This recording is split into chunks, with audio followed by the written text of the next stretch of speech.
Assalamualaikum warahmatullahi wabarakatuh. Alhamdulillah, alhamdulillahirabbil alamin. Segala puji bagi Allah yang Maha Pengasih lagi Maha Penyayang. Sholawat serta salam tak lupa kita panjatkan kepada junjungan tinggi kita baginda Nabi Muhammad SAW beserta ahlul baitnya. Semoga kelak kita mendapatkan syafaat atau pertolongan hingga akhir kiamat nanti. Alhamdulillah teman-teman semuanya, semoga semuanya dalam keadaan sehat ya. Dan semoga teman-teman kita yang sedang Allah uji dengan sakit, segera Allah berikan kesembuhan dan segera pulih kembali. Di sini Bunia ingin menyampaikan sebuah kisah ya, salah satu kisah dari sahabat Rasulullah yang mempunyai kemampuan dalam menghafal Al-Quran. Ada yang tahu siapakah dia atau beliau? Ya, beliau adalah Ubay bin Ka'ab. Ubay bin Ka'ab ini salah satu sahabat yang berasal dari kaum Ansor.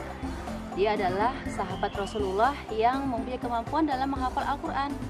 Karena kepayawannya ini, beliau diangkat oleh Rasulullah menjadi sekretaris Nabi yang bertugas menulis wahyu-wahyu Allah dan juga surat-surat Nabi. Ubay juga selalu berada di dekat Rasulullah dalam setiap kegiatan, misalnya perang Badar, kemudian perang-perang lainnya. Ubay adalah salah satu sahabat yang sangat takwa kepada Allah. Bahkan ketika disebut asma Allah, Ubay selalu menangis. Orang-orang yang ketika mendengar Ubay melantunkan ayat Al-Quran juga tergetar hatinya atau menangis. Suatu saat Rasulullah bersabda kepada Ubay, "Wahai Ubay, sesungguhnya aku diminta Allah untuk menunjukkan Al-Quran kepadamu."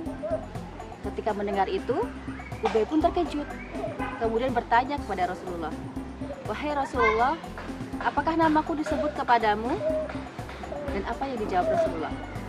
"Ya benar, namamu dan juga hisabmu disebut oleh penduduk langit." Masya Allah sekali ya teman-teman ya.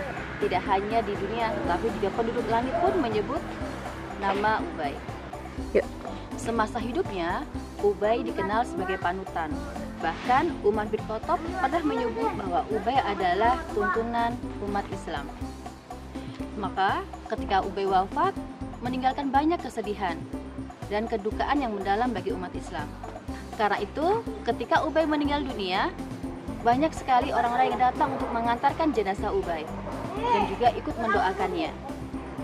Itulah teman-teman sedikit kisah tentang Ubay bin Ka'ab, seorang yang mampu menghafalkan Al-Quran. Semoga kita nanti kelak bisa juga mengikuti apa yang Ubay sudah lakukan ini ya, menjadi panutan kita juga, menjadi teladan kita untuk kita terapkan dalam kehidupan sehari-hari.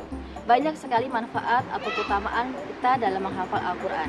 Di antaranya kita termasuk dalam golongan manusia terbaik, seperti sabda Rasulullah, sebaik-baik manusia adalah yang menghafal Al-Quran dan juga mengamalkannya. Kemudian keutamaan yang lain yaitu kita termasuk orang yang istimewa bagi Allah. Ya, Rasulullah juga bersabda bahwa sesungguhnya Allah itu mempunyai keluarga dari golongan manusia. Kemudian Anas bertanya, "Siapakah itu wahai Rasulullah?" Kemudian Rasulullah menjawab, "Laitu ahli Quran," yaitu orang-orang yang menghafalkan Al-Quran dan mengamalkannya. Jadi teman-teman yang menghafal Al-Quran, teman-teman penghafal Al-Quran ya, adalah orang-orang yang istimewa bagi Allah. Masya Allah sekali ya teman-teman ya. Kemudian yang ketiga, keutamaannya adalah akan ditempatkan di surga tertinggi. Jadi para penghafal Al-Quran itu akan tinggal di surga berdasarkan ayat terakhir yang dia baca. Kemudian keutamaan yang lain adalah kita bisa memberikan syafaat bagi keluarga kita. Ya, bagi teman-teman yang menghafal Al-Quran, insya Allah kelak bisa memberikan syafaat untuk keluarganya. Yang terakhir adalah akan diberikan mahkota kemuliaan. Ya, para penghafal Al-Quran kelak akan diberikan mahkota kemuliaan dan dapat disematkan kepada kedua orang tua mereka. Masya Allah sekali ya teman-teman ya. Semoga kita semua mampu ya untuk menghafal Al-Quran. Allah mudahkan untuk berinteraksi dengan Al-Quran dan juga mengamalkannya dalam kehidupan kita sehari-hari. Sedikit dari Bunia, semoga bermanfaat. Kurang lebihnya Bunia mohon maaf.